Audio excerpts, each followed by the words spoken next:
much for joining us. We are live on Facebook, YouTube, and X, whatever that's about. Go find our website, HollywoodMatrimony.com. Go find us on YouTube, Instagram, Twitter, Blue Sky, Hive. I don't know, man. All the things. Just all the things. 'Cause we are there. Hold on. Is it Sorry, working? it's going to pop up because it Blue wasn't. Sky, Oh, sorry. Hive. Jesus I Christ. don't know, man. Sorry, it wasn't even showing you actually on. Sorry, this is very loud. We're having a whole issue. Some technical problems today. We're experiencing technical difficulties and a dog that's hungry all the time. That's why she's a fatty. No, sweet dog. All right. I'm kidding. She's not really fatty. Don't try to cancel me because I called my dog a fatty. I do have her on She's on a diet, though. weight food. Weight. To be fair, we're the Walrus family, so we're all the fatties right now. Not weight loss food. It's called healthy weight. Yeah, we don't put her on a diet. No, she still gets to She's eat an a lot. animal. She eats a lot. Don't worry. All All right. It's time for the Oscars. It is. So that's happening at the moment. So we're going to get through our show quickly because we have to go watch the Oscars. I'm very excited. You want to? Oh, I didn't record it. What? Go record I it. forgot about it. Go right now. It's It'll already pop- started. I know it's too late. What? It'll pop up on one of the network things. We can go back and pull it up. But not till tomorrow. Oh my gosh. Oh, you talk and I'll take over right now. Okay, thanks. Although we'll miss the beginning of it, but it's all right. That's okay. It's right here. Go ahead, talk. It's live. Hit record. Oh, you're not on my side. I'll hit record. I hit record. What? Okay. Save. Anyway, do you want to do that first before it gets too heavy and people think we're cheating? Yes. Yes, we didn't cheat. We pulled our ballot. Oh, it's dark in here. Oh, lights burn out. All right. Which way do you want to go? Up or down? Oh, I missed one. Oh, you mean with this? I missed one down here. Either way you want. I didn't vote on some of them because of some of the movies. If I didn't see the movies, I didn't vote. Okay. Or I didn't pick that movie. So before people start crying, I'm like, you think that movie's better than this movie? Blah, blah, blah. Sometimes, yes. Other times, if I didn't see the movie, I don't vote for it because I'm not going to just blindly vote for something. Mm-hmm. So like some of the foreign films or documentaries, if I didn't see them, I don't vote that category because I don't think it's fair to just randomly pick some crap. All right. Where do you want to go? So let's just start at the top and go to the bottom. All right. Best picture. Now, we normally pick the one we want to win and the one we think will win. Yeah. I have a couple. I have a couple where I was like, I could go 2 or 3 ways. I have a couple that I'm like, I have my one to win, the one I think will win, but the other one I'm fine with if I won, kind of thing. Yep. All right. From the top, sister. Let's just go with the big one first. Unlike what they do, they go the exact opposite. We're going to go to the top. I first. think it might be Oppenheimer. I don't know. I'm pretty sure. I agree with you. Oppenheimer's been cleaning out, so I'm pretty sure it's going to be Oppenheimer. I would love for it to be Poor Things, but I think it's too weird for some people. Yeah, that's the issue. I want the Holdovers because that's one of my favorite movies, but I did list Poor Things as my other favorite. But what I would really love is for it to be Past Lives. That movie really stuck with me. Yeah. So, but I'm still glad. I'm okay with any of them. I'm still glad that movie's gotten some more love than I really thought it would get. Yes. I thought it was gonna be one of those that kind of just came and went. Came and left, yeah. Because it wasn't a big push. It's not a star-powered movie. It's it's talky. Now we didn't get to see Anatomy of a Fall, right? Or The Zone of Interest. And we have it right there to watch. We have them, but it's been crazy busy. So if anybody starts throwing those out there, why did you not even talk about those? We haven't watched them for no other reason than we just haven't had time. Yeah. But to be honest, all the movies I saw, with the exception of Barbie, they were all really good. Barbie's not a bad movie. I just don't think it deserves to be Best Picture. But I actually think every one of these movies was really good. Yeah. So and Barbie was good. Like I said, I just don't think that category. I really. You want to go across, or do you want to go down? We can go down. It okay. Makes no sense. So Director. I would like it to be Martin Scorsese, but then again, I'm with you. I think if you win Best Picture, you should win Best Director, so Christopher Nolan. Yeah, I think Christopher Nolan will win, but I want Yorgos Lanthimos. Right, for Poor Things. Like, don't get me wrong, I would always like Scorsese to win, but Scorsese's won enough. It may be too weird for people. I like when other people win sometimes. I agree. Like, I would even be fine if the Zone of Interest or the Anatomy of a Fall people win, just because I don't know who they are. Yeah, good for them. Anyway, actress in a leading role. Lily Gladstone, I kind of is my want, just because she's been on a roll, and it's nice to see a person of color and indigenous representation. And so it's kind of new to the industry.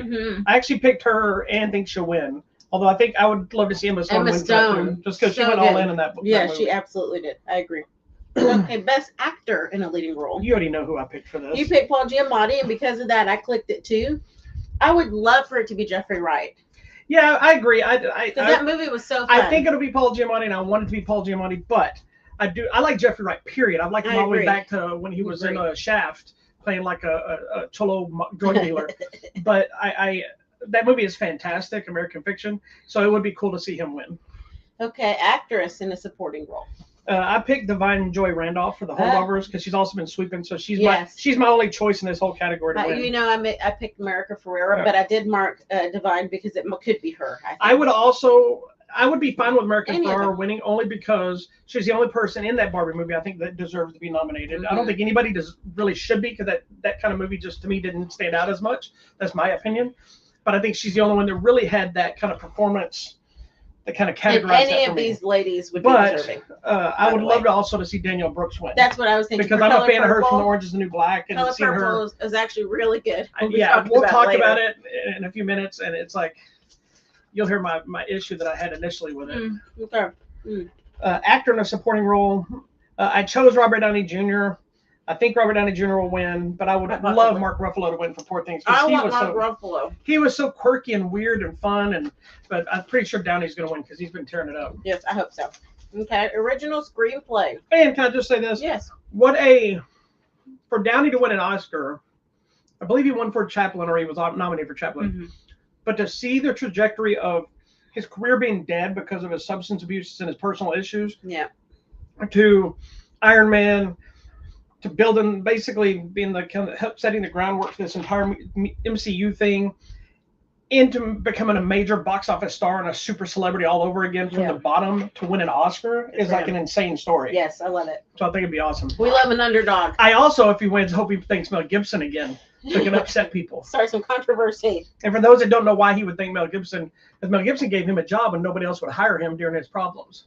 Yep. So he's given thanks, despite what his issues is, he's given thanks for the person that probably kept him working. Yeah. Anyway. Original screenplay, my love. I went with The Holdovers. I don't think The Holdovers will win. I picked it for everything, but there's now new controversy. Somebody popped up recently saying that it was a plagiarized script. Some script thing. I don't know if it's anywhere near the truth. It's just a news story that popped up. I don't think it is. I don't think Alexander Payne would do that, but you never know about people. You never know. I picked Maestro because I liked the guy's story, and I like how it really was like a conversation interview with him about his life, and I think Bradley Cooper brings that to the screen wonderfully. It was a way better movie than I expected. I agree. So I picked that. Adapted screenplay. I don't know what the difference is. Oh, original, adapted. Oppenheimer, maybe. I think I'm marking one. I want Poor Things to win. I would love just because it's such a weird, quirky thing. That's something you wouldn't think anybody would allow anybody to make. But I think Oppenheimer will win. I agree. Okay, international. Although this is one that with Barbie, I might be okay for that to win because it is unique and original. And I don't know if you'll remember this, but when they were showing the trailers for Barbie, my whole thought behind that movie was this movie's going to either be a train wreck or genius. Yeah. And I think it works in a way Barbie movies should not work. Yeah. And they made it work. So in that case, I would do a screenplay. Okay, international. Best international film. I picked The Zone of Interest, even though I've never seen it, only because of the buzz on it. Okay. But well, I picked Society of the Snow because I have to support my friend on Yes, I would like Society of the Snow, even though I haven't seen it. He's at the Oscars. I haven't seen it, but your connection with it and knowing how much you liked it and knowing that you know somebody that it's based on, I went with that one. I know the real life guy. That was more of a personal choice. Yeah. Okay, animated feature. I'm torn. I'm not. I picked the one I think will win and the one I want to win with The Boy and the Heron. Okay. See, I picked The Boy and the Heron as maybe, I hope it does just for the sake of the man that made it. Well, yeah, there's two things there. One, fantastic movie, but I haven't seen Nimona Robot Dreams, but. Oh, and I want to watch Robot Dreams. It's right there. Like, it's right there. I want to watch it. Yes, we have it. Thanks. I've been but the thing with him is that I don't think he's ever won an Oscar, and he won a Golden Globe, and that'd be fantastic because this could very be his final film. Yes. It'd be awesome. Sweet little old man. But I would love Across the Spider-Verse to win. I don't know if we're to that point in a superhero movie to win these things, but that movie to me was so amazing, and it brought in all of these Supermans across space and time and whatever, and it just really connected to me because just seeing the diversity. Which is funny because as much chaos, it made me think you wouldn't like it because she doesn't handle chaos well. But because it was like visually I need to watch it again. To be able to capture all of the Spider-Man. I think the first one may have gotten nominated as well, but I don't remember. We'll see. Okay. I did not pick a documentary feature because I didn't see any of these. I agree, I didn't. Well, moving on. Okay. A score. I picked Indiana Jones. I did too. It won't win, but I picked it because one of it's being iconic. I believe it's still John Williams. Yes. I think.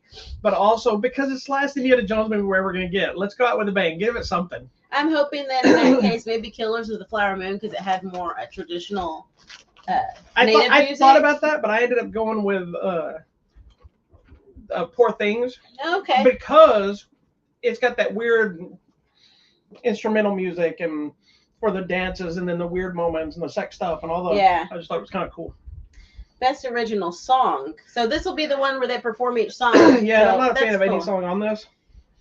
So I picked the Wahazazazazazi song for my people because it's more of a cultural. I agree too. But I think that I'm Just a Kid song will win. I was thinking, what was I made for from Barbie? That movie is really kind of touching. But you know, the Ken song won at the other one. So yeah, well, the Ken, he's performing it on the show. Oh, okay. So we'll see. Best cinematography. I want Poor Things to win, but I think Oppenheimer's going to win it. See, I picked Maestro because you know he is the. Yeah, but I look at the bigger thing of like Poor Things. I want because it's very bizarre. That. Yeah. But Oppenheimer has so many things that are like I know shifting into the nuclear stuff and into his brain and then the way it's shot. Yeah, there's just so many different layers to it. Costume design. This one. Again, I want Poor Things to win for this one, but I did choose Barbie for this because I think it's pretty eclectic across the board for that. But I picked Killers of the Flower Moon. I think they did such a great job capturing that transition in American history where they're wearing like fine clothing, but they're still wearing native wraps. See, the way I thought about that and the way I looked at it is because it's based on true stuff. That's what changed it for me because it's like, yes, it's hard to make it accurate, but if you bring in those kind of people, you can't bring in a Barbie and make it accurate. True. You know what I mean? You can look at the toy. Well, how do you make all the costumes? Right, but how do you make the live action person look like a Barbie and a Ken in the world? I just hope it's Poor Things though, because those costumes and the look and the feel of that movie is amazing. You're talking about Killers of the Flower Moon? No, Poor Things. Oh, Poor Things. Yes. I do too. All right, editing. I have no idea. I picked the holdovers that I want to win, but I think Oppenheimer's going to win it. Yeah, I want Poor Things. I want Poor Things to win everything. I do too. Okay, makeup. The controversial makeup thing. I picked Maestro because it was controversial. Oh, because of the nose. Yep. See, again, I picked Poor Things because of the Willem Dafoe's face and different things. But I went with Society of the Snow. I haven't seen it again, but you had explained to me the realistic looks and stuff. And it was much more realistic than the movie Alive. So. Production design. I think this one could easily go with like Napoleon, something like this, but I went with Poor Things. But I think this is one that I think Barbie could take as well because what's his name not nominated for Napoleon? I don't know. The movie is fantastic. Wow, that's surprising to me. But I think Barbie could win this one because again, creating the entire Barbie world and all that stuff. I wouldn't be upset about that. I think that could. I'd be okay with any of them. Yeah. Sound, Oppenheimer. I went with Oppenheimer across the board on that one. Yeah, it has to be. Visual effects. Godzilla. I picked Godzilla, but I think Guardians might win. Really? Because there's so much more to it. I picked the creator because remember they mixed the android with the human to me was really interesting. I agree, but I also looked at Guardians' entire movie is essentially visual effects. So I would love Godzilla to win across the board on that. Come on, Godzilla. Just because it's probably the lowest budget of the bunch. And it was such a fantastic movie. That it's nominated is a big deal. Yeah. Animated short. I don't think I saw any of these. I didn't see any of these, so I didn't pick any. Live action short. That one, I picked this one only because the wonderful story of Henry Sugar. I too. Only because I've heard of it. Yes.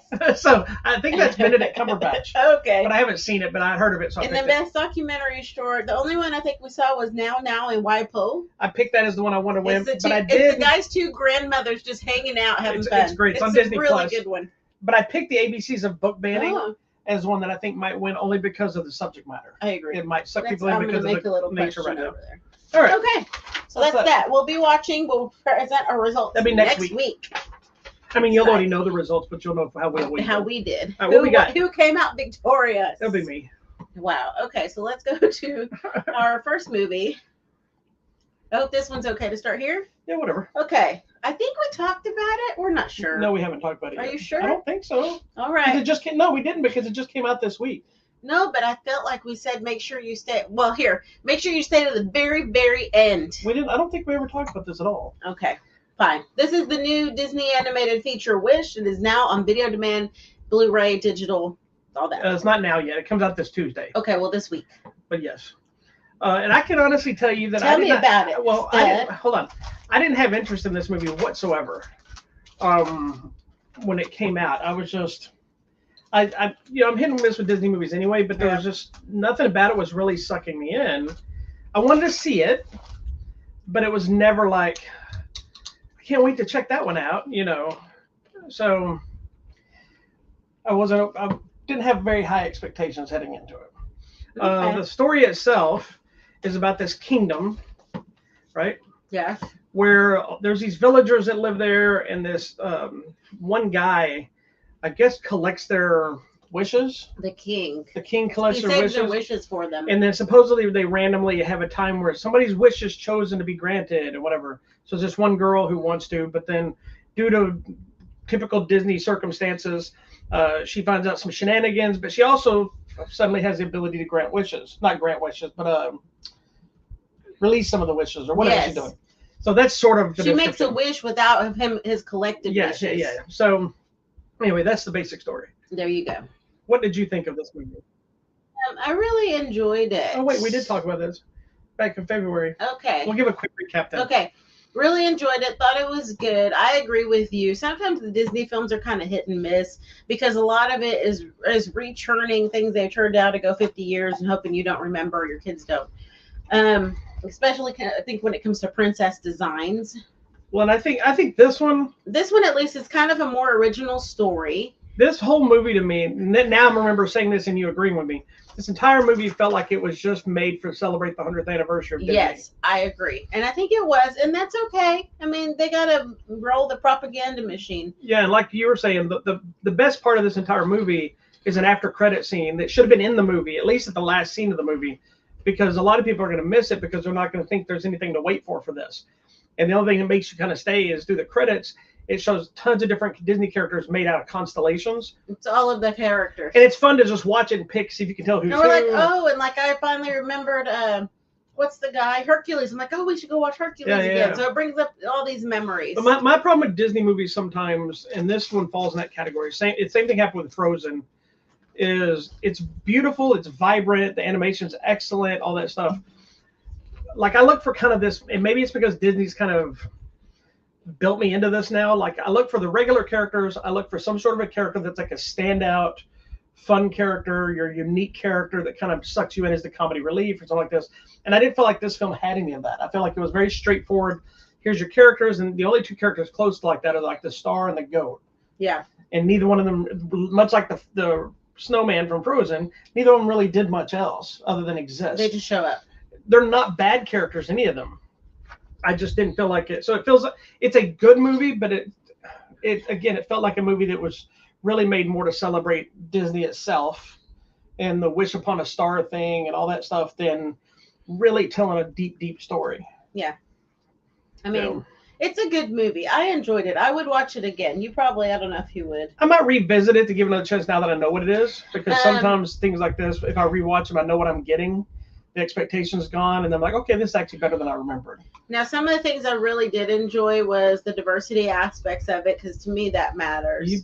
You diversity brown people. I know, because, well, there was a long, long time of my life where all we had are your normal. You had Pocahontas. Okay, well, that's what I'm saying. Until Aladdin. That time, we get and find into brown-colored people. Robin Hood was red. He was a fox, wasn't he? So, yeah, anyways, he was still red. But I like it because, like, her family, Mowgli was. They don't explain or even try to explain why her family have different appearances, and I love it. Why part of the main language of the king and queen is Spanish mixed in. I'm like, okay, they don't explain it, and I like it, and I like that part of it. I think for us at our age watching it, as soon as there's this guy, well, as an adult watching, that as soon as there's this guy that's like, oh, we'll hold your wishes for you, we already know something shady's up. They're like, that guy's shady. But what I will give the movie credit for is you immediately think he's shady, but they do some stuff to make you think, oh, well, maybe he's not. Maybe something else is going to happen. Yeah.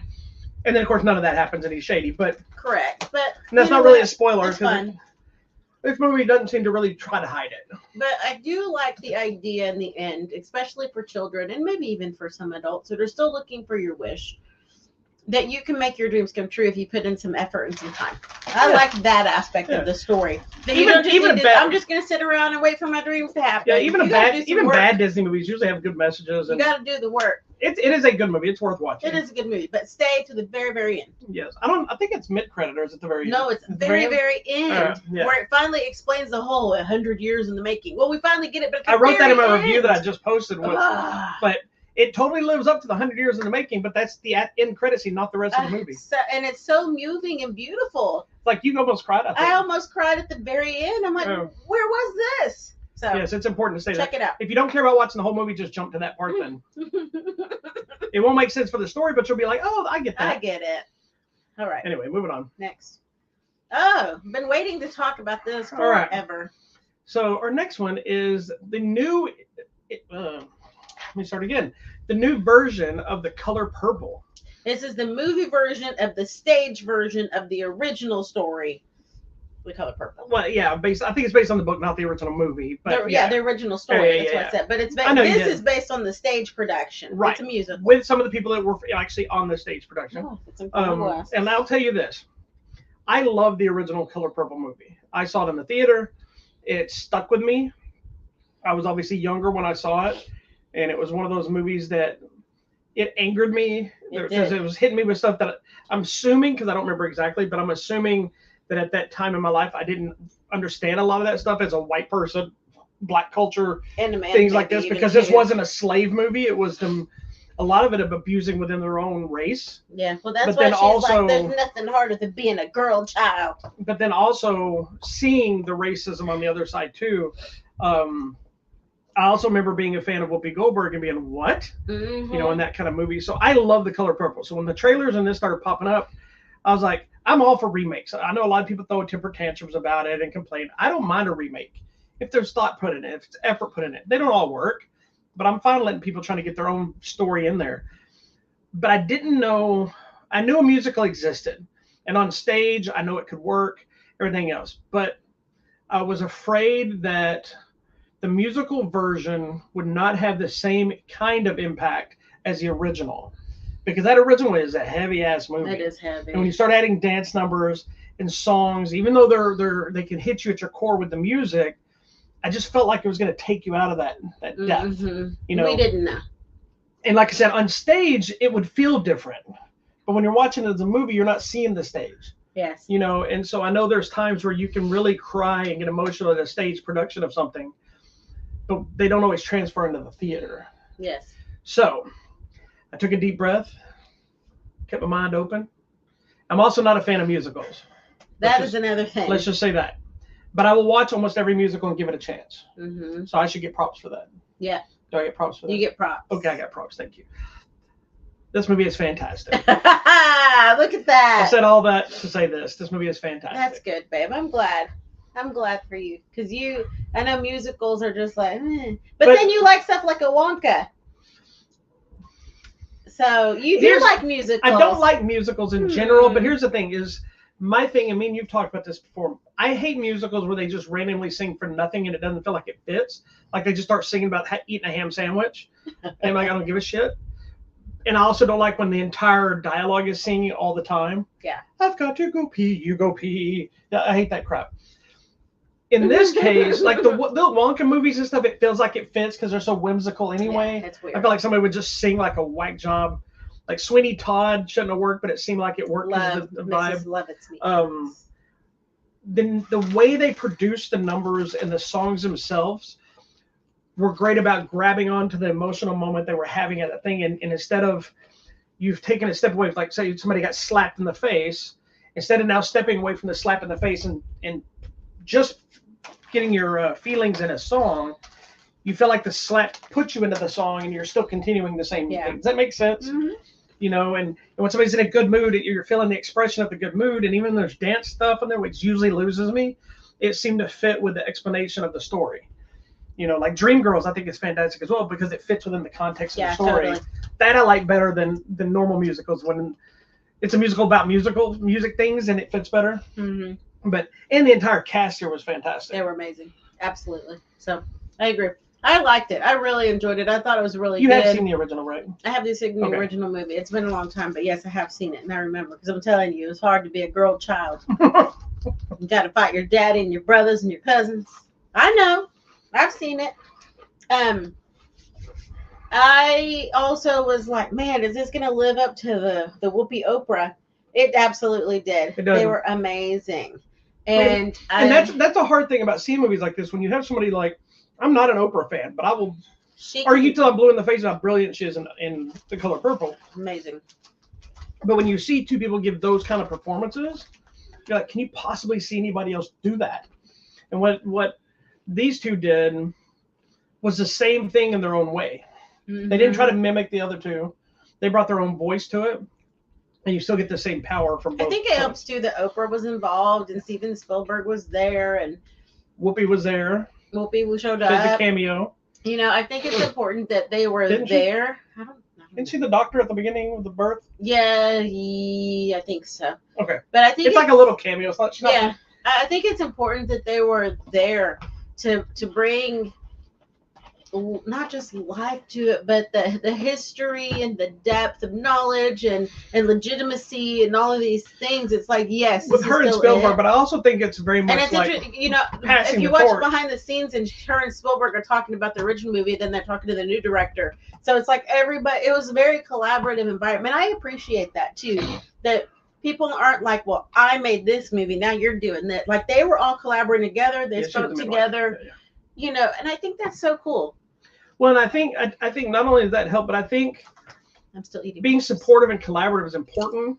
But there's one of the behind the scenes. There's a moment where Oprah is talking to, I just went blank. What was her name? Fantasia or Danielle? Danielle Brooks. Danielle Brooks, that plays her character. She was talking to her, and she's like, "I'm trying to do this." She goes, "No, you do you." Yes. And she's very much not holding on to saying, "Look, here's what I did, and here's why this works." She's very much saying, "You do your own thing," because Danielle Brooks actually played that character on Broadway in one of the variations of it, just like Fantasia played it as well. Yeah. Didn't she? Yeah. Yeah. At one point. So I think they're the two main people that I don't know if they were in the same production together. I think they were different. They might have been at different times. Different times.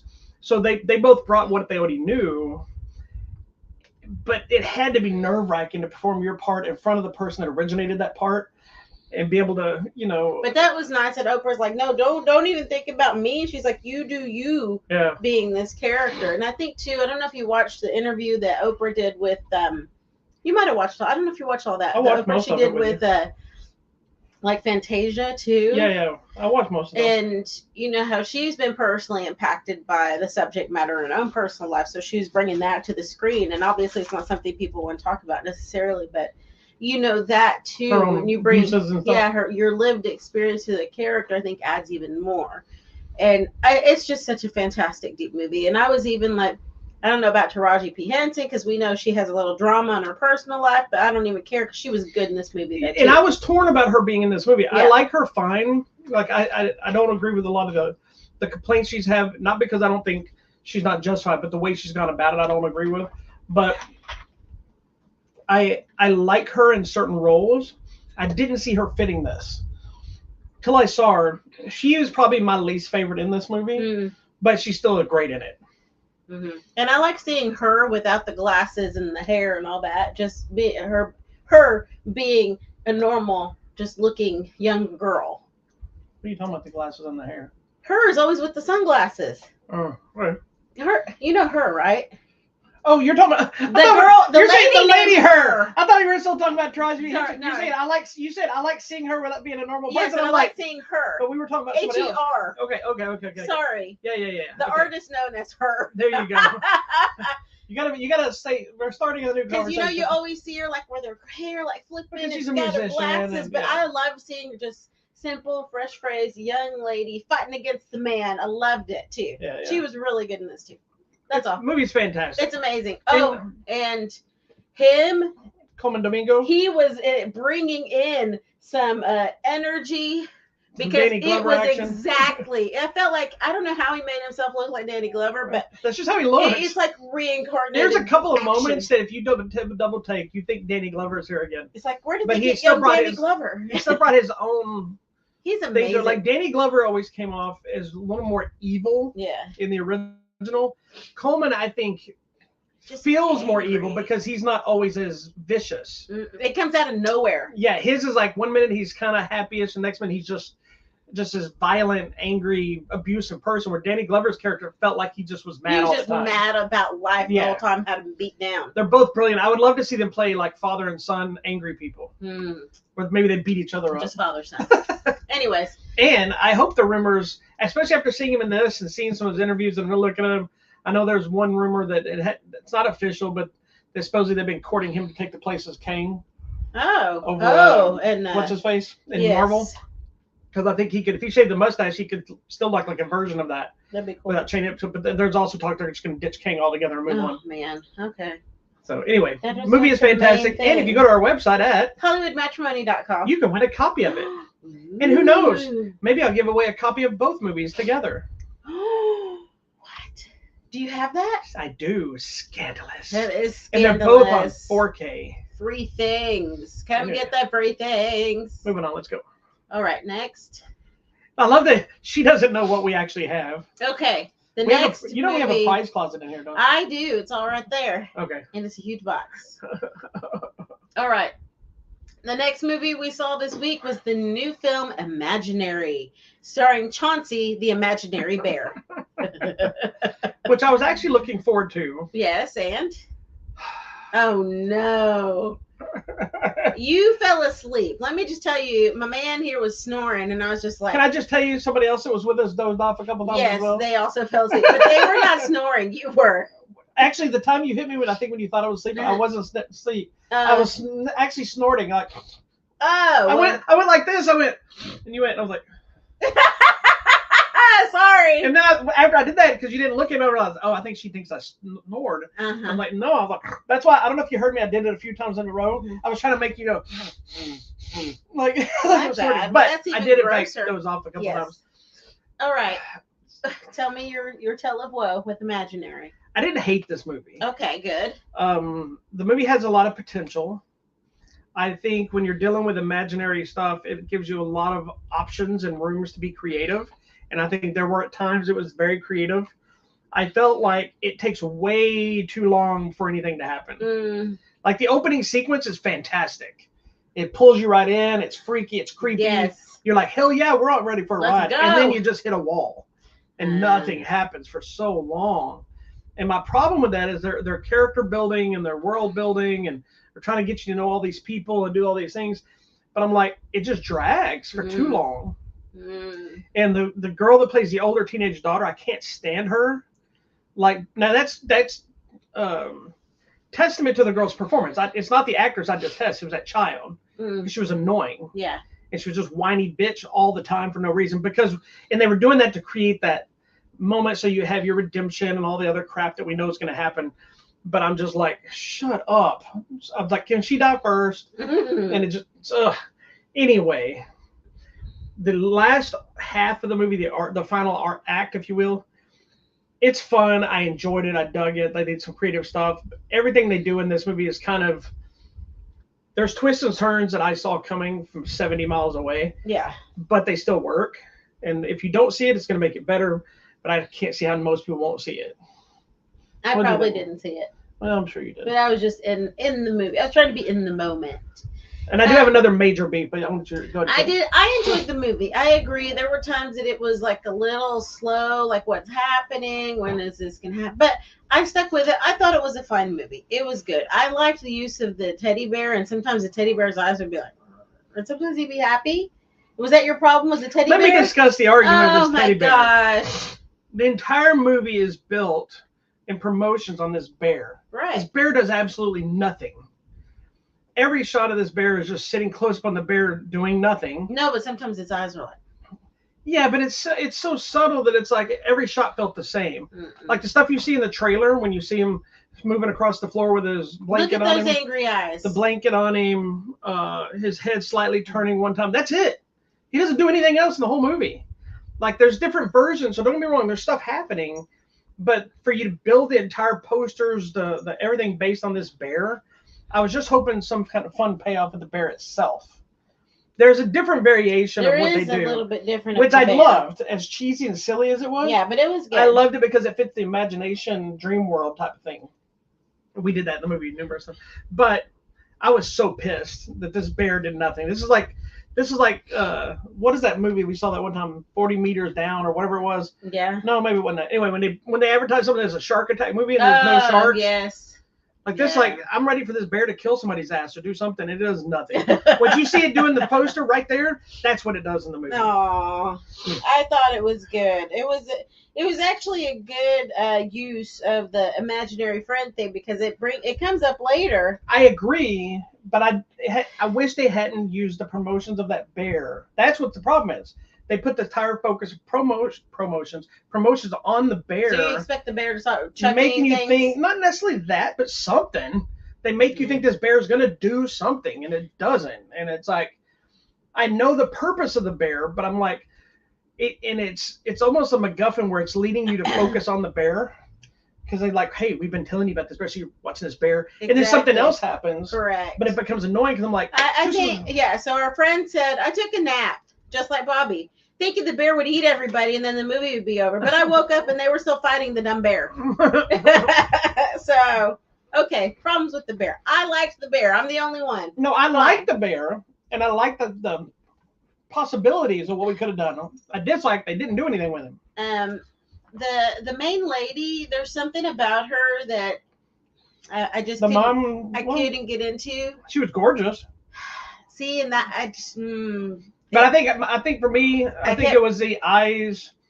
Yeah, the light brown with the tone of the skin. I just think it's just a beautiful. But she was off-putting to me in a way. Why? I can pinpoint it. I'll tell you in a minute. Because you're racist? No, it has nothing to do with that. All that. That's what all racists like to say. I can't be racist. Sure, I'm brown. That doesn't mean I know. Squat. Okay, but I wish we had gotten more of the dad or something, because like he's there and he's gone, but I get it's not even about him. But I like him. He's such a good actor. What else is he in? I've seen that. He's from Prodigal Son, is what I know. Okay, I don't watch that show.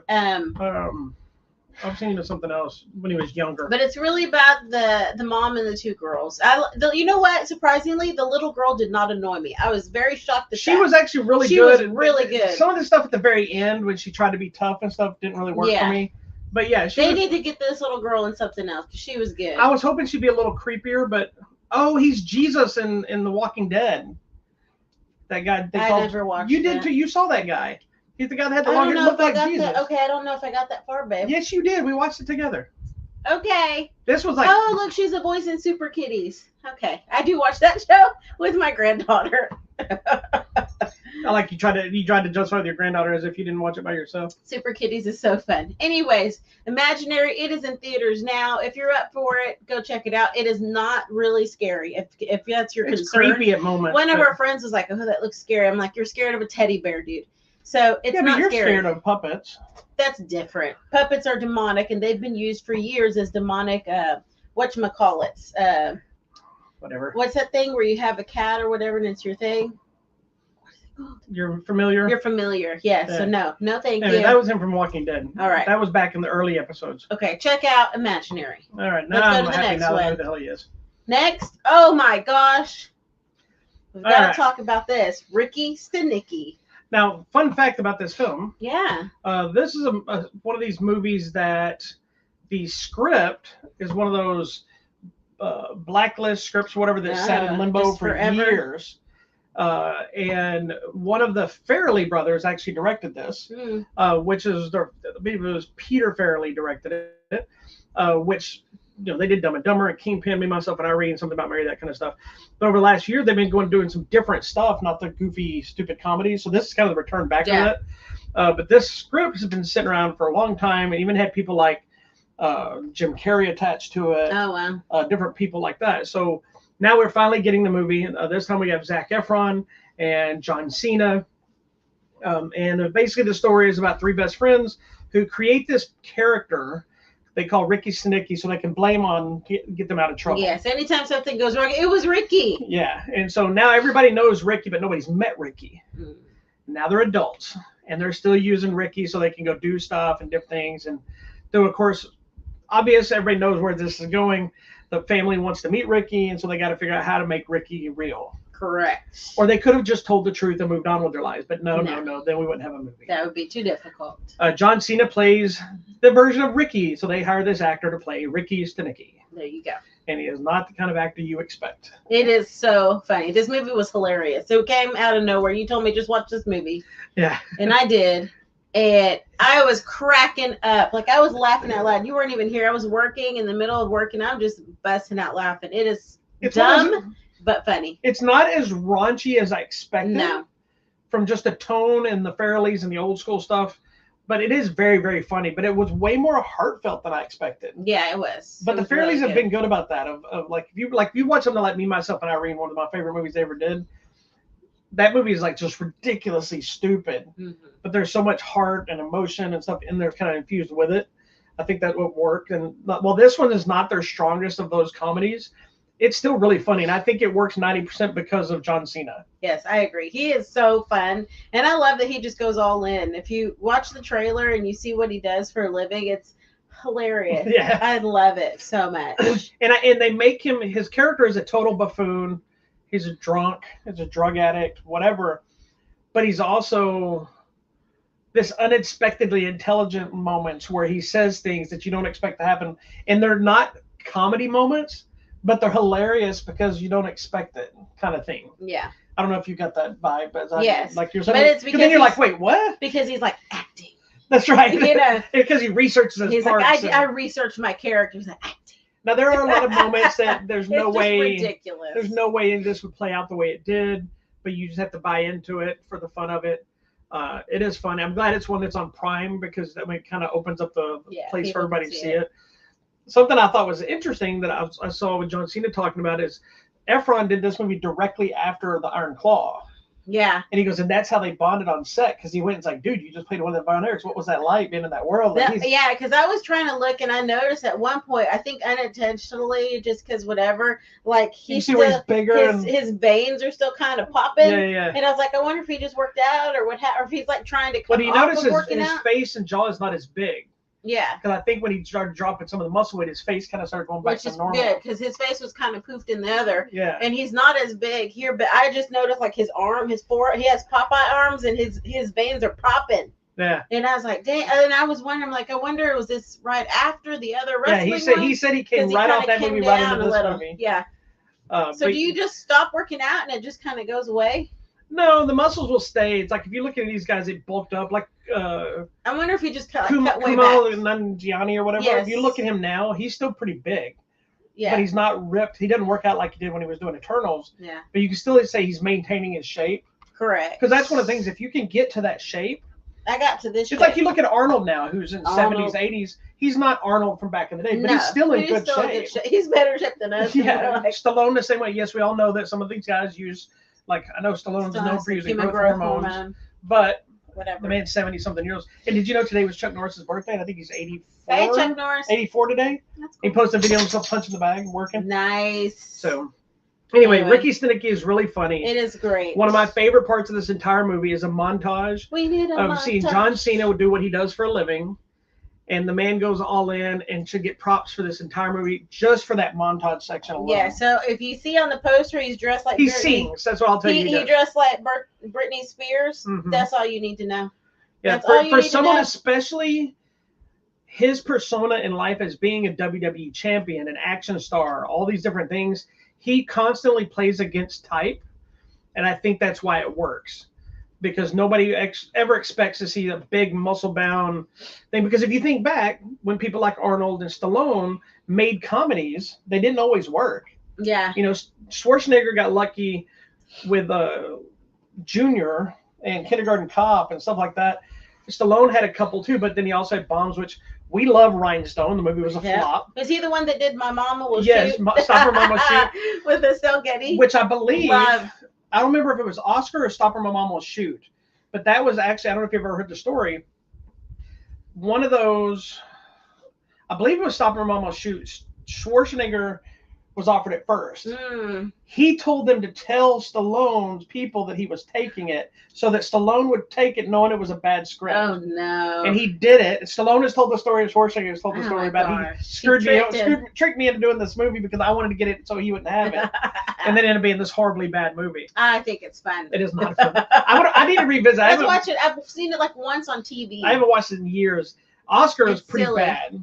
I don't think I've seen That's that when one. Stallone plays a mob boss or some sort. And it should work because he's perfect. Like you watch him in Tulsa King, he's fantastic as a mob. So good in Tulsa King. But anyway, Ricky Stanicky is streaming now on Prime Video. Check it out. It is hilarious. It is not for children. No, it says on there it's an R-rated comedy, and it is. So nobody thinks just because Zac Efron or John Cena's here, don't let your children get in there. All right, one more. Kung Fu Panda 4. What? Skadoosh. So technically, the world of Kung Fu Panda seemed like it was over. The last few hadn't done. I mean, they've done well, but did not do the numbers as the original. So it kind of felt like it ran its course. I thought we were done with it because the last movie felt finished. Yeah, it was fine. But here we are again with Kung Fu Panda 4. And I'm not gonna lie, if you got Jack Black as a Kung Fu Panda, I will watch it every single time. I love some Jack Black. I love Jack Black too, but I will watch anytime he's playing Poe. It can be a crappy movie. Now, I've never watched any of the animated cartoons and all that stuff. I don't think Jack Black does the cartoons, but so we've got to go to a screening of it. We got some fun little swag stuff. We got some. Are these stickers or these tattoos? Oh, they're tattoos. They're tattoos. I'm gonna tattoo you right here. I'm gonna put one on my neck for tomorrow and see if anybody notices it. Okay. So I got Kung Fu Panda 4 tattoos and a these pencil. are the kinds that you rub water on. Yeah. Then we got a pencil with a little Poe kicking on it. And this fool tried to say, "Can we have your pencil afterwards?" Like, we both got our own. This fool's trying to steal mine. I love pencils. So anyway, I'll probably give you the pencil. I'll just keep Poe. Anyway, the latest entry of Kung Fu Panda, I will say, I believe, does feel like the end. Yes. But it did way better than they thought it was going to do. So I think it had like the second, I think it had the highest gross only from the first movie. She's like, what did y'all open in plastic? I think it was a higher gross than the last two. Oh, wow. So this time around, the Dragon Warrior is called, they said that for him to find his successor as Dragon Warrior. Because he's going to move up a level. And you feel like, already? It's been years. The first movie came out in 2008, okay? It's been a long time. He's been studying a long time. It's time for him to progress in his studies. My biggest beef with this movie, and it doesn't hurt the movie, it's a personal beef, is that the Furious Five are sidelined. They're not even in this movie. Yeah. So that felt a little awkward. But at the same time, makes total sense because how many different storylines can you do without being the same crap? Yeah. But they do explain where they're at. So they didn't just pretend they didn't exist, which is what I thought might happen. Correct. They were like, oh, this one's here and this one's fighting this. And it makes more sense if they're supposed to be fighting. They're out saving the planet. They're out saving the planet, if you will. So this time, what that does do also is give them a chance to introduce some new characters, do some new things. There is an element of the story that I don't like where it went, but I can't tell you what that is because it spoiled the movie, but I'll tell you afterwards. Okay. And I didn't write it in my review either because it's a personal issue. So what did you think about the return to the Kung Fu Panda universe? Guys, so we've been watching Kung Fu Panda all week, last week. We watched all three of them, during the week to get ready for this. I will tell you, going to the screening was a lot of fun. And then we got to see an actual dragon dance. So I thought that was cool. So you're already up in high spirits and excited. And I had seen a clip of that Jack Black video thing where he was just singing Baby One More Time? Yeah. Well, it's from the movie. Who knew? But I think they had even said it was from the movie, but neither one of us paid attention. I didn't pay attention. Yeah, because if you don't know, Jack Black did a cover of Hit Me Baby One More Time. And I had a friend, my buddy Eddie, shared that same video today. That says when the cover is better than the original of Jack Black singing it. And it's in the movie at the end. It is a fantastic cover. But so heading into it, I was excited. I mean, the movies are silly, but they're fun. And it does teach you lessons. And it's for children. And it's like the importance of teamwork and loving who you are and finding your path. Screw all that. This is Kung Fu, man. And also about, I think, too, what you and I noticed in the last one and even in this one is the family dynamic of him having two fathers, but nobody says anything about it. I mean, so I feel like we're getting a lot of good lessons. Yeah, I told her leaving this one, there's a moment where, if you haven't seen the other ones, I'm sorry, but spoiler. His actual dad, that is a panda, and his surrogate father, the goose, stepdad, adoptive father, whatever you want to refer to him, is a goose that runs the noodle place. they're together in this movie, not together, but they're working together, being in Poe's life. And there's moments where they talk about we're his two dads, and it's like they're not doing this, but it does come off sometimes almost like there's like gay undertone mentality. Not that they're in a relationship, but that thing. And I've been really surprised just because of the no nature. One has started an uproar. Yeah, the nature of what we have. The people are not saying, well, why can't there be a woman? Why can't there be a mom? Why Maybe we're back to the point where people are over it.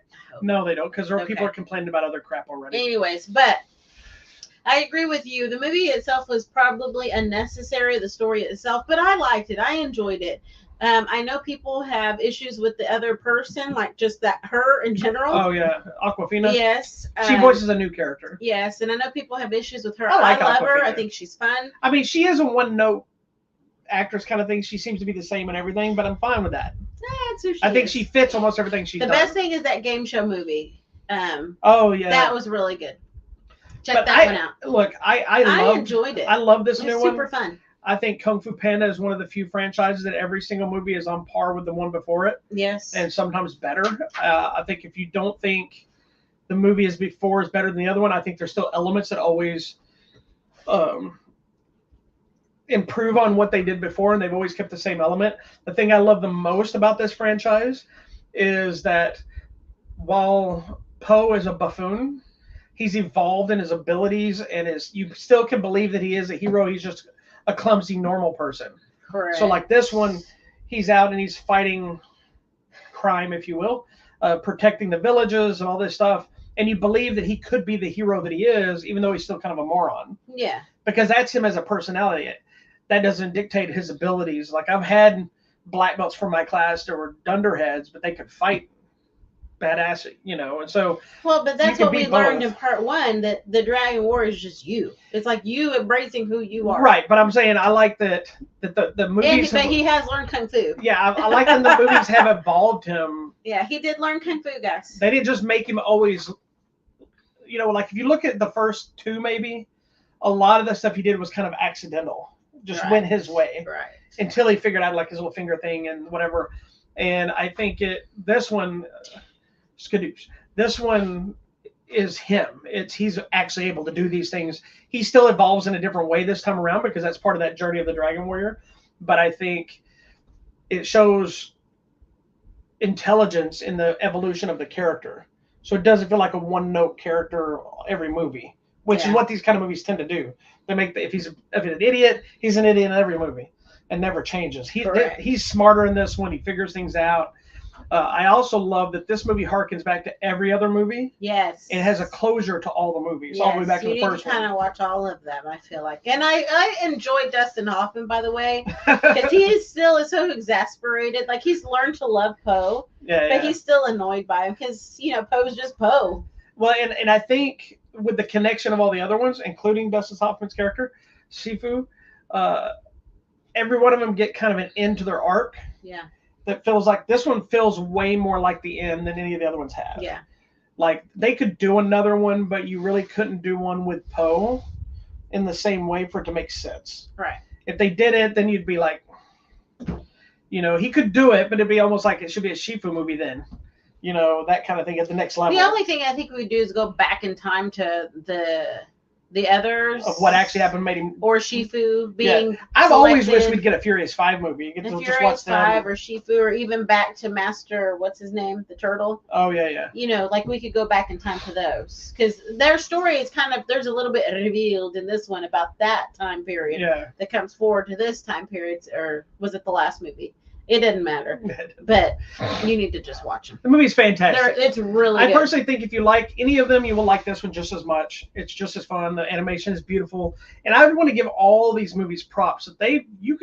Somebody is doing some really good research for Kung Fu and martial arts. Yes. Because they're doing obviously some whacked out moves and silly stuff, but they're really capturing wushu and they're capturing Kung Fu and they're capturing stuff from the old Kung Fu movies. Stuff you see if you're an actual martial artist, you can see and recognize techniques. Other times it's just fun to watch the insanity of it all. I love this movie. I thought it was great. It'll probably be on my list of the top 10 for the year just because it may not stay there depending on what comes out, but I love the Kung Fu Panda movies. Maybe it's my martial artist aspect, but I love it. There you go. And we had the joy of was it 3 or 2 when we did? I'll have to look at the poster. We did a 2. martial arts promo with my class at one of the theaters for the release of one of the movies. Yeah, to do some demo. And so I have a poster of my gym from that movie specifically because we did demos and stuff to promote it. So yeah. All right then. I've done a quick quiz for you. Okay. I've done martial arts demonstrations for 3 movies. Name the 3 movies. Okay, so Kung Fu Panda. Whichever one, right? Was it the kick one with the Chuck Norris movie and what's his name? The kid? Sidekicks? Yes. No. Okay, it was that movie that you have the quote on the box. No. Shoot. My quotes were from the reviews, not from my demonstration. I know that, but I thought you went and did a demo at that. One of them you weren't around. Oh wait, there was that kid movie. The kid, there was like a Karate Kid type Martial movie. Arts Kid? Yes, Martial Arts Kid. No. I hosted the. Then never mind. I hosted a screening. I don't know anything about you. That one you're close though. I hosted the screening for that in Dallas. Okay. Because I'm friends with the people that were in the movie. Paws of Fury. We did demo promotions for that, and way back in the day, yeah, I did demonstrations, board breaking, and weapons and stuff for the original Mortal Kombat. Mortal Kombat. Dun, dun, dun. I watched that movie in a full uniform. Wow. Because we finished so late, we didn't have time to change, so we had to sit in the uniform in the theater. And I took my belt off because I was the only one that took my belt off, and I'm like trying to hide my belt. They're like, "You can leave." I said, "No, I can't." We don't do that. We're not those people that walk around with their belts on at the grocery store. Yeah, so those are that's a fun trivia for the day. All right. Kung Fu Panda 4 is now in theaters. You should go check it out. Go check it. It's fantastic. And watch the video of Jack Black, the full video, the red carpet video. Yeah, where he does a little music video of Man, he's doing some beautiful high kicks. He's always done that. It's goofy kicks. It's like I'm over here. I can't kick nothing anymore because of my hips. His are all silly behavior, though. I know, but he's still kicking up here. Yeah. Dang. I think he truly loves Kung Fu Panda, too. I think so, too. So, all right. All my right. turn? It's your turn, my left. All right. We got a decent-sized week of stuff coming out. Of course, The Color Purple's coming out, and Wish are on the Blu-rays and the 4Ks.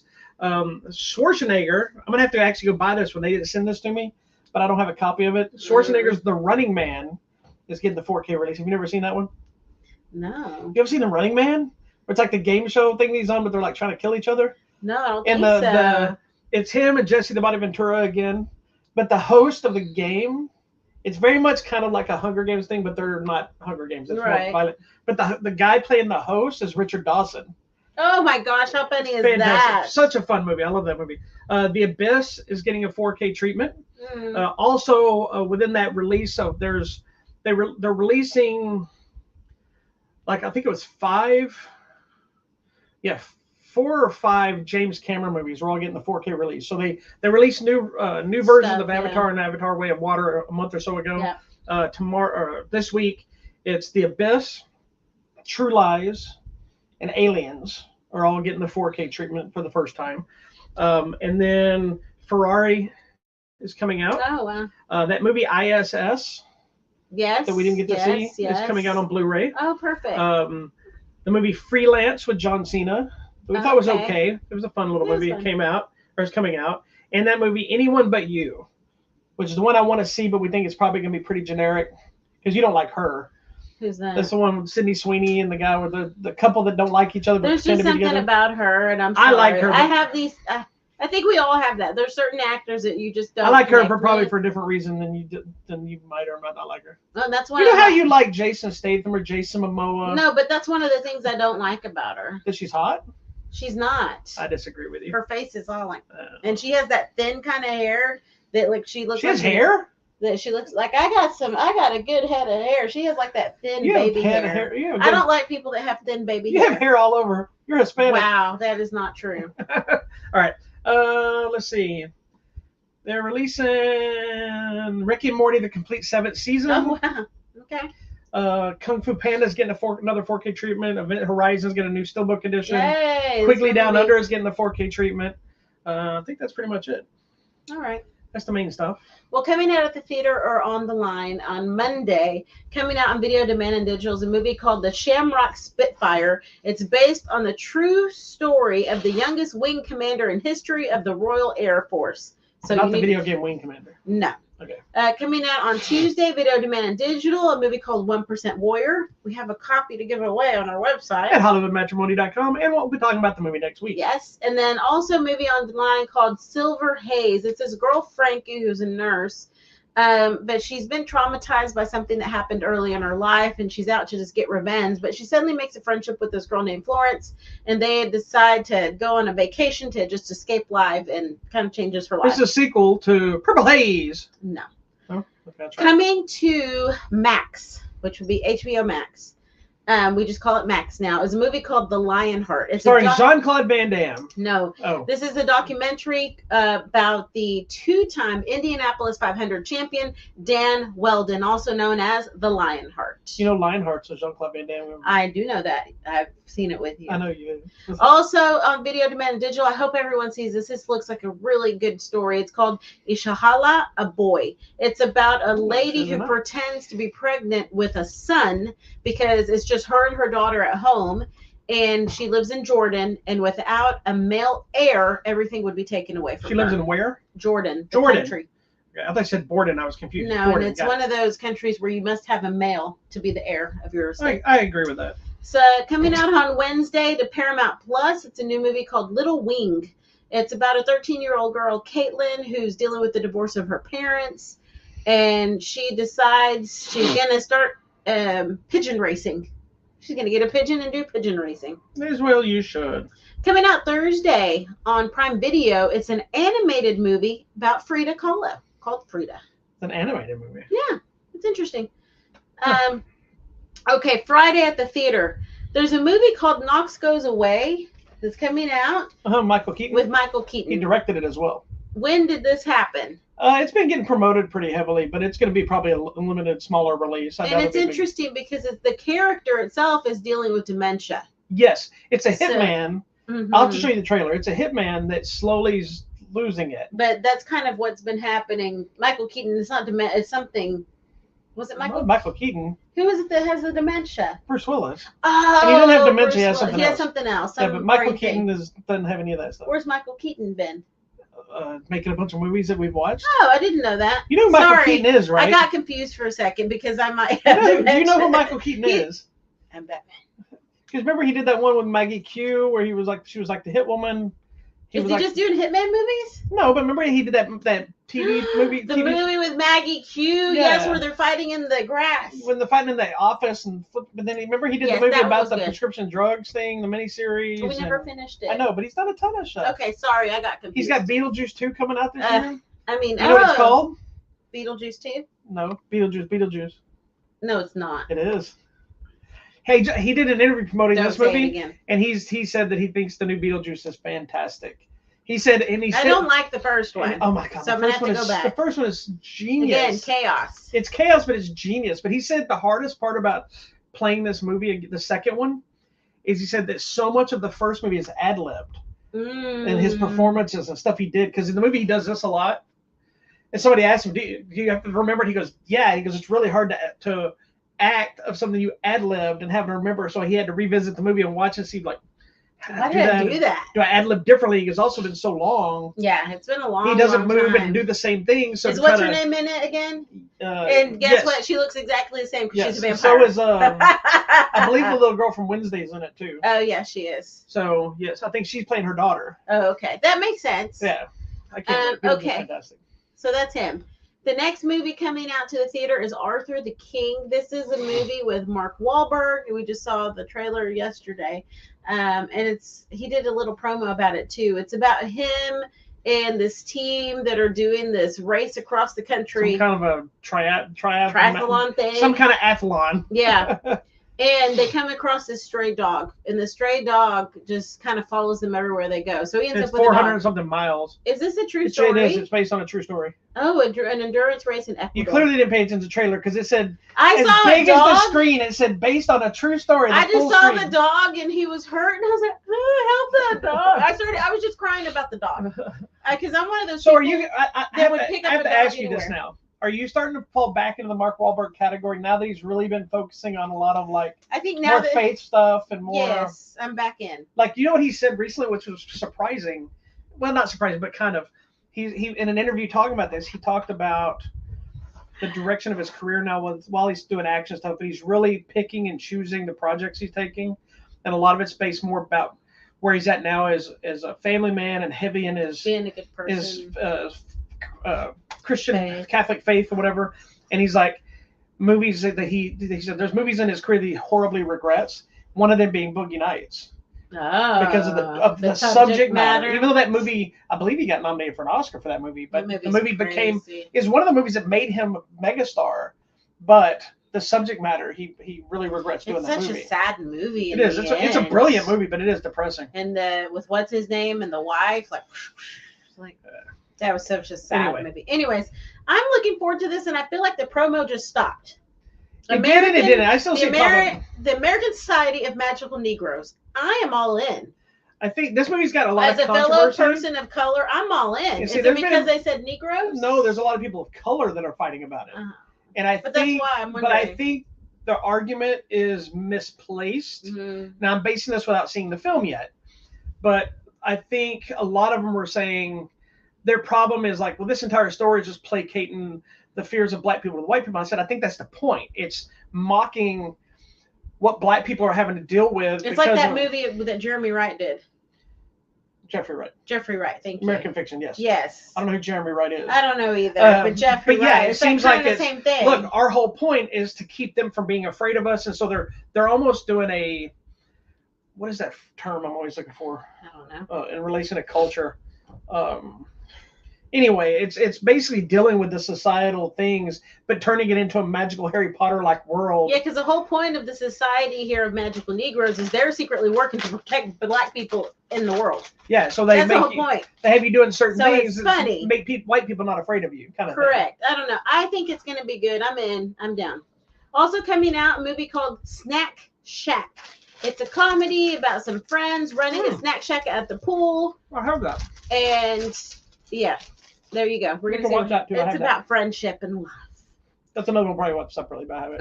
Okay. Let's see. Is that limited? This one? Yeah. It's coming to expanded release. Love Lies Bleeding. The new Kristen Stewart movie looks fantastic. It's about the competitive world of bodybuilding. Did she get swole? No. Oh. She hooks up with some girl that's a bodybuilder, but then they're killing people and stuff. It's crazy. Oh, well, that's what it looks like. I'll show you the trailer. I don't know if that's okay. Also. Coming to Peacock, the new Trolls movie, or the latest Trolls movie, Trolls Band Together. It's now online on Peacock this week. Let's see. Coming to Netflix, this is the new movie with, I see a Jane Seymour in there. This is a new movie with Lindsay Lohan. Oh, God. To Netflix called Irish Wish.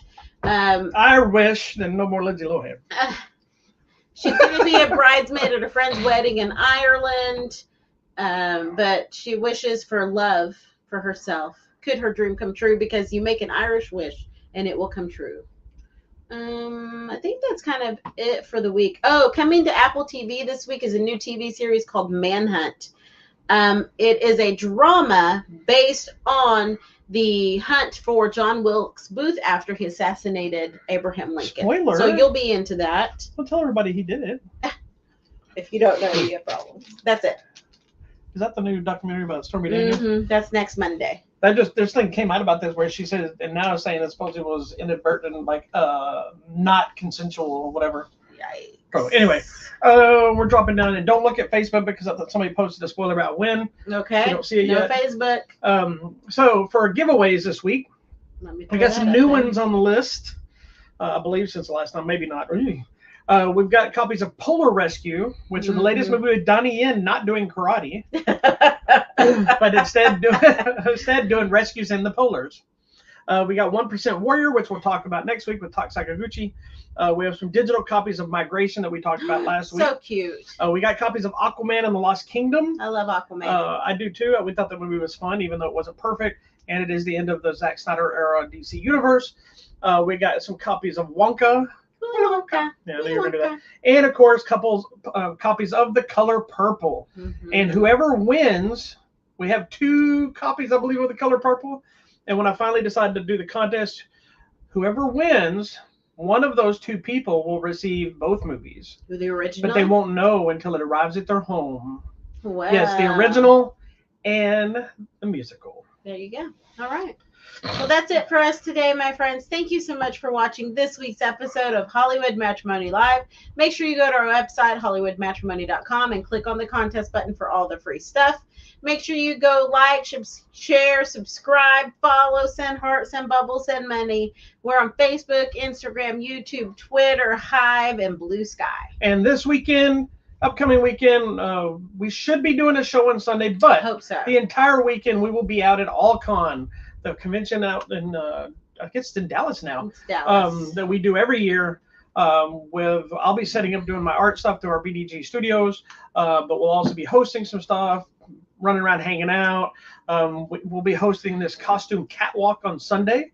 In theory, she's going to be moderating a panel with one of the stars of Encanto, and we'll have some Blu-ray, DVD giveaways and whatnot there to come on out. If you find us, say, hey, I've seen your show. Maybe we'll give you something for free. There you go.